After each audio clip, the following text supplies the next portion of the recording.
మనం మొదలు పెడతాం. శ్రీనివాసరావు గారు, ఇప్పుడు ఏదైతే ఈ చర్చ ఉందో ప్రధానంగా డిజిటల్ మీడియాకి సంబంధించి ఏదైతే చర్చ ఈరోజు జరుగుతోందో, జర్నలిస్టులు ఎవరు, యాక్టివిస్టులు ఎవరు కార్యకర్తలు, ఎవరు ఏ ఛానల్ నిర్వహిస్తున్నారు, ఇదంతా కూడా ఒక గందరగోళమైన పరిస్థితి నెలకొని ఉంది. చర్చ జరుగుతోందో ఇది ఎలాంటి చర్చ? ఇది గతంలో ప్రింట్ ఎలక్ట్రానిక్ మీడియాలో ఉండిందా, కేవలం డిజిటల్ మీడియాకే పరిమితమా? నమస్కారం అండి. ఇప్పుడు జర్నలిజం పలు రకాలుగా అలా అది ఎదగటమా పతనం అవటమా తెలియదు, కానీ మార్పులు అవుతూ మాత్రం వచ్చిందండి. సో కేవలం అచ్చులో ఉండేటువంటి రోజుల నుంచి, అంటే పత్రికలు మాత్రమే నిజానికి పత్రిక రేడియో రోజులు పోయి ఎలక్ట్రానిక్ మీడియా వచ్చేసింది. సో టీవీ ఛానల్స్ ఎప్పుడైతే ఆ 24 గంటలు వార్తల్ని సమర్పించాల్సినటువంటి ఒక పద్ధతి తయారు చేసుకున్నాయో, ఇక ఈ జర్నలిజం అనే దానికి అసలు అర్థం పోయిందండి. ఏమి చూపించవచ్చు, ఏమి చూపించకూడదు అనేటువంటి ఆ వివక్ష తేడా ఏదైతే ఉందో దాన్ని ఎలక్ట్రానిక్ మీడియాలోనే చెరిపేస్తారండి. సో ఎన్నో సంఘటనలు, ఎన్నో ఛానల్స్ గురించి చెప్పవచ్చు ఇక్కడ. ఇక దాని తర్వాత వస్తాయి ఇప్పుడు చెప్పాడు డిజిటల్ మీడియా. అసలు ఎంతమంది జర్నలిస్టులు ఎక్కడి నుంచి పుట్టుకొస్తున్నారు? పత్రికల్లో పనిచేయడానికి, ఇన్ని రకాల ఛానల్స్లో పనిచేయడానికి ఎక్కడి నుంచి ఉంది? అసలు అవకాశాలు ఎక్కడున్నాయి? ఎవరు శిక్షణ ఇచ్చి పంపిస్తున్నారు వీళ్ళని? అసలు జర్నలిస్ట్ అనే దానికి ఒక శిక్షణ కానీ, వాడికి ఏదైనా ఒక నీతి, నియమం, నిజాయితీ, ఈ అవసరమైనటువంటి విషయాలు చెప్పి పంపేవాళ్ళు కానీ ఎవరూ లేరండి. ఇప్పుడు ఎవరైతే మాట్లాడటం వచ్చిన ఎవడైనా జర్నలిస్టే. ఈ వచ్చినటువంటి కెమెరా వచ్చిన తర్వాత రాయటం కూడా అక్కర్లేదు, గ్రామర్ తెలియక్కర్లేదు, అసలు ఈ వ్యాకరణం రాక్కర్లేదు, వాక్యాలు తెలియక్కర్లేదు. ఎప్పటికప్పుడు ఏదైతే ఉందో దాన్ని హడావుడిగా పలకగలిగినటువంటి వాళ్ళు చాలు. ఇంకా వీళ్ళు జర్నలిస్టులుగా అవతారం ఎత్తేశారు. ఒక సరైన శిక్షణ లేదు, వాడికి ఏమీ తెలియదు కూడా, విషయ పరిజ్ఞానం తక్కువ. బట్ మేము ఉన్నాము అనే ఒక గొట్టం వేసుకొని బయలుదేరితే ఈ గొట్టంగాళ్ళందరూ కూడా ఇప్పుడు జర్నలిస్టులు అయిపోయారు.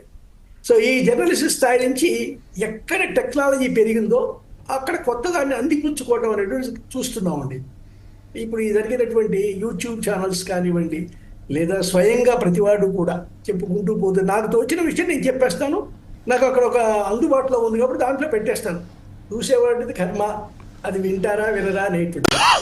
సో రచ్చబండ దగ్గర పల్లెటూరులో మాట్లాడేదానికి, సరదాగా మాట్లాడుకునేదానికి దీనికి పెద్ద తేడా లేకుండా పోయిందండి.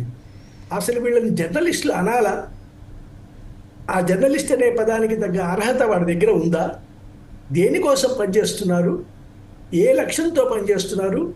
ఇవి తెలియక పనిచేయటం వల్లనే ఇప్పుడు వచ్చినటువంటి, మీరు చెప్పారే ఆంధ్రప్రదేశ్లో గత కొద్ది రోజులుగా జరుగుతున్న అరెస్టులు కానివ్వండి, నిర్బంధాలు కానివ్వండి, లేదా విచారణ పేరుతో పిలిపించడాలు కానివ్వండి, వీళ్ళల్లో ఎవరైనా సరే ఏం చదువుకున్నారు? జర్నలిజంలో గురించి వీళ్ళకి తెలిసింది ఏమిటి? వారికి ఉన్న అర్హత ఏమిటి అంటే ఏమీ లేదు. కేవలం ఒక వ్యక్తికో, ఒక నాయకుడికో, ఒక రాజకీయ పార్టీకో అనుకూలంగా ప్రజాభిప్రాయాన్ని మలచడానికి, లేదా అవతల వాళ్ళని దుమ్మెత్తిపోయటానికి మాత్రం పుట్టినటువంటి ఈ ఛానల్స్, యూట్యూబ్ ఛానల్స్, వీటిలో ఎక్కడ విశ్లేషణ లేదు, విషయ పరిజ్ఞానం లేదు, ఏది మాట్లాడచ్చో ఏది మాట్లాడకూడదో తెలియదు. అసలు విమర్శకి, తిట్టుకి, బూత్కి తేడా మర్చిపోయారండి. విమర్శించవచ్చు ఎవరినైనా సరే, ఏమి విమర్శించాలి, ఎలా విమర్శించాలి, ఏ విధంగా ఉండాలనేది మర్చిపోయి, అంటే సున్నితంగా చెప్పడం పోయి కొరడా తీసుకొని కొట్టినట్టుగా బూతులతోనూ ఏది పడితే అది మాట్లాడి దీన్నే జర్నలిజంగా వాళ్ళు భ్రమిస్తున్నారు, మిగతా వాళ్ళని నమ్మమంటున్నారు, వారు ఆ భ్రమలో బతుకుతున్నారు. కాబట్టి ఇప్పుడు క్వశ్చన్ తప్పనిసరిగా వస్తుంది ఈ ప్రశ్న.